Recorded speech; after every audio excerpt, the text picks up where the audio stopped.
लाख लोकांचा मोठा मोर्चा आज निघालेला आहे।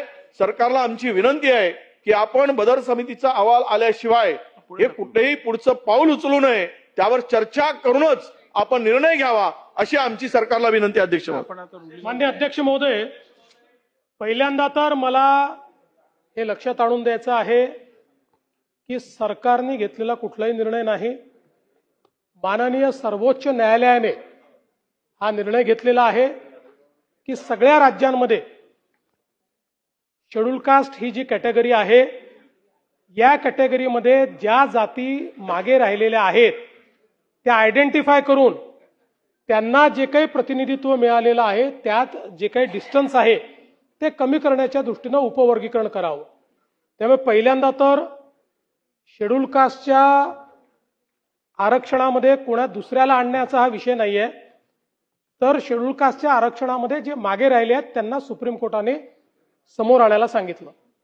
या संदर्भात आपण बदर कमिटी तयार केली, बदर कमिटीने रिपोर्ट दिला। तो रिपोर्ट ज्यावेळी आमच्या मंत्रिमंडळ बैठकीत आला त्यावेळी मंत्रिमंडळ बैठकीत ही चर्चा झाली की याच्यावर मोठ्या प्रमाणात सजेशन ऑब्जेक्शन मागवले पाहिजे, कारण हा विषय व्यापक लोकांच्या संबंधातला विषय आहे आणि म्हणून माननीय राज्याचे मुख्य सचिव यांच्या अध्यक्षतेखाली एक कमिटी तयार केली आणि या कमिटीला त्या ठिकाणी एक काम दिलेलं आहे की त्यांनी या संदर्भातलं सजेशन आणि ऑब्जेक्शन ऐकून घ्यावं। ते सजेशन ऑब्जेक्शन्स अजून चाललेले आहेत, त्याला आता लोकांनी जे ऑब्जेक्शन घेतले आहेत त्याला सुनावणी द्यायची आहे। सध्या मुख्य सचिव आहेत आणि त्यांनी 1-2 लोक सोबत घेतले आहेत, आवश्यकता पडली तर ती वाढवता पण येईल। याच्यामध्ये हे सजेशन ऑब्जेक्शन ऐकल्यानंतरच, त्यामुळे आता सरकारने कुठलाही कायदा आणलेला नाही, या विधानमंडळात कुठलाही कायदा आलेला नाही। मला असं वाटतं की गृहीतकांवर आज या सगळ्या चर्चा चाललेल्या आहेत।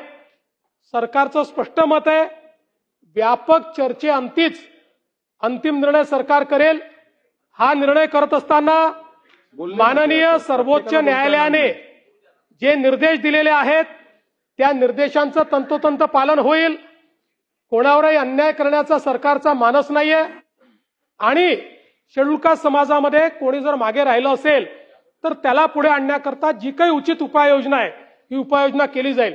मी वडेट्टीवार साहेबांच्या लक्षात आणून देतो, सर्वोच्च न्यायालयाच्या याच आदेशाप्रमाणे कर्नाटकच्या सरकारने, तिथे आपलं सरकार आहे, त्यांनी उपवर्गीकरण केलं, कायदा झाला।